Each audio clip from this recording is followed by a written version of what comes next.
Anda semua memiliki hutang dan hutang-hutang itu belum lunas hingga saat ini karena rezeki yang semakin sempit dan sulit untuk melunasi hutang, maka inilah 4 amalan yang ditinggalkan oleh Mbah Mun yang bisa kita amalkan untuk melunasi semua hutang-hutang kita. InsyaAllah dengan 4 amalan dari Mbah Mun atau yang lebih dikenal dengan Kiai Haji Maimun Subair bisa melunasi semua hutang-hutang kita. Bismillahirrahmanirrahim. Assalamualaikum warahmatullahi wabarakatuh. Alhamdulillahi rabbil alamin. Wassalatu wassalamu ala asrafil anbiya'i wal mursalin wa ala alihi wa ashabihi wa man tabi'ahum bi ihsanin ila yaumiddin. Amma ba'du. Alhamdulillah kita bisa berjumpa kembali di channel ini. Salawat dan salam selalu tetap tercurah kepada junjungan kita Nabi besar Muhammad sallallahu alaihi wasallam.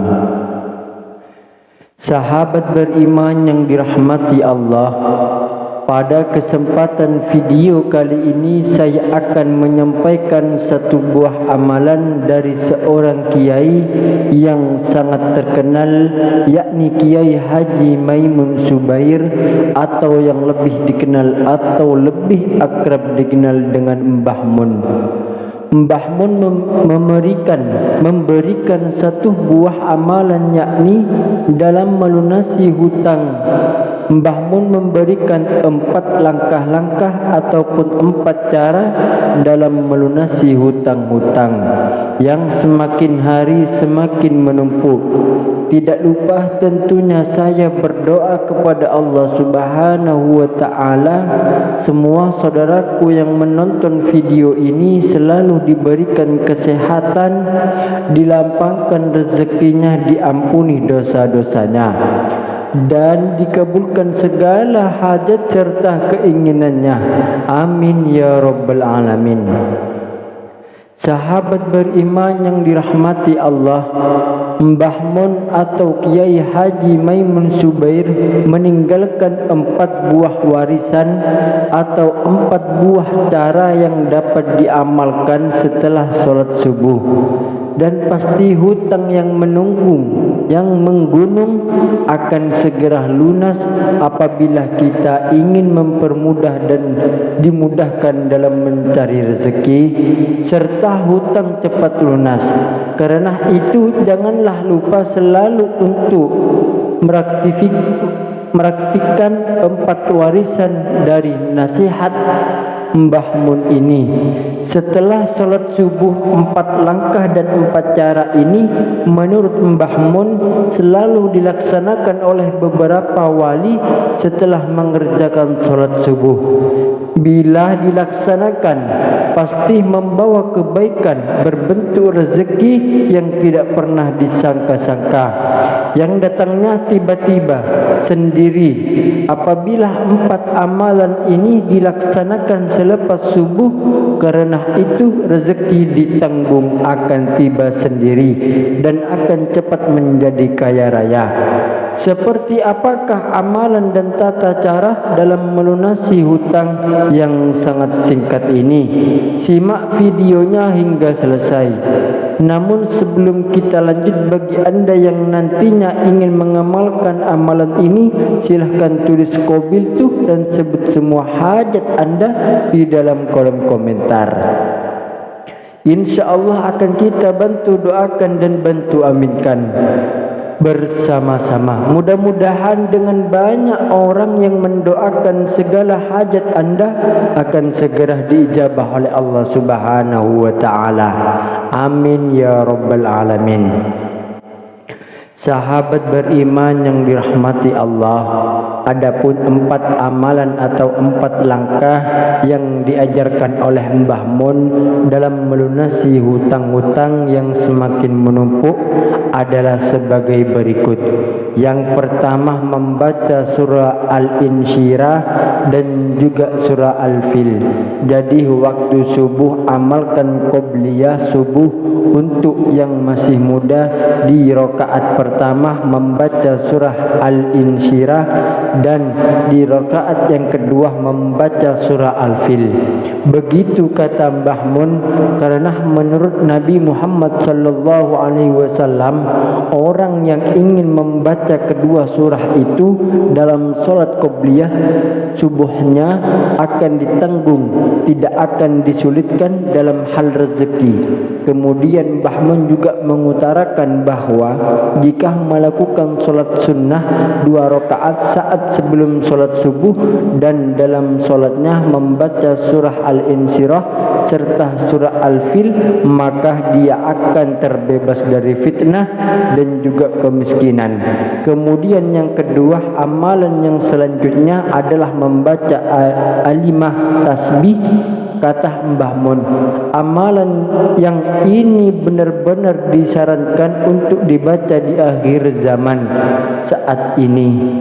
Beliau berkata, maka di akhir zaman amalkan sunnah tersebut. Bila setelah selesai sholat subuh, maka dilanjutkan dengan membaca Subhanallah wa bihamdihi Subhanallahil azim Astaghfirullah. Ini dibaca sebanyak 100 kali, ungkap Mbah Mun. Kemudian Mbah Mun menambahkan, Kanjeng Nabi Muhammad sallallahu alaihi wasallam bersabda, barang siapa saja yang mau membaca amalan itu sebanyak 100 kali di saat fajar, maka dia akan diberikan rezeki yang luas dan terbebas dari hutang.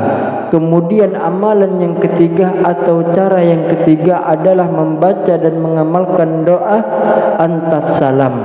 Janganlah lupa menurut Mbah Mun untuk membaca doa ini dan memerhatikannya setelah selesai solat ibadah. Setelah selesai solat membaca Allahumma antas salam wa minkas salam wa ilaika ya'udus salam fahayna rabbana bisalam wa adkhilnal jannata darussalam tabarakta rabbana wa ta'alaita ya dzal jalali wal ikram. Yang artinya, ya Allah, Engkaulah zat yang maha memberikan keselamatan, zat yang memberi petunjuk dan rahmat, dan Engkaulah keselamatan, petunjuk dan rahmat saya. Engkau hidupkan dengan dapat petunjuk, dan rahmat saya memohon untuk memasukkan saya ke surga sama seperti yang Engkau janjikan.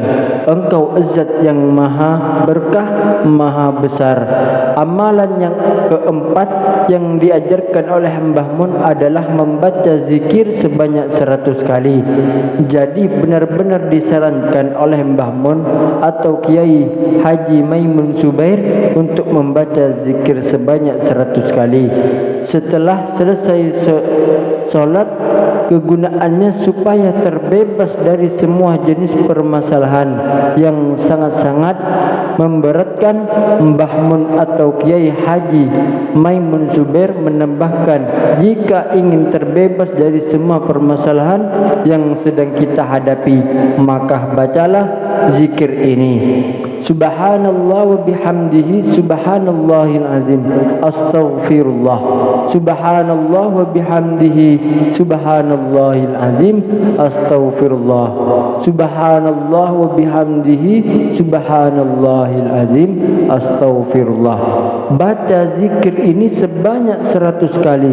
InsyaAllah dengan mengamalkan 4 amalan yang ditinggalkan oleh almarhum Kiai Haji Maimun Subair, maka segala kesulitan dan permasalahan yang sedang kita hadapi, seperti hutang yang belum juga lunas hingga saat ini, maka akan segera Allah mudahkan. Mudah-mudahan kita bisa istiqomah dan dalam mengamalkan 4 amalan ini, dan Allah segera memberikan rezeki yang berlimpah luas untuk menyelesaikan segala masalah hutang piutang yang sedang kita hadapi. Sahabat beriman yang dirahmati Allah, demikianlah yang bisa saya bagikan, kurang lebihnya saya mohon maaf. Akhirul kalam, assalamualaikum warahmatullahi wabarakatuh.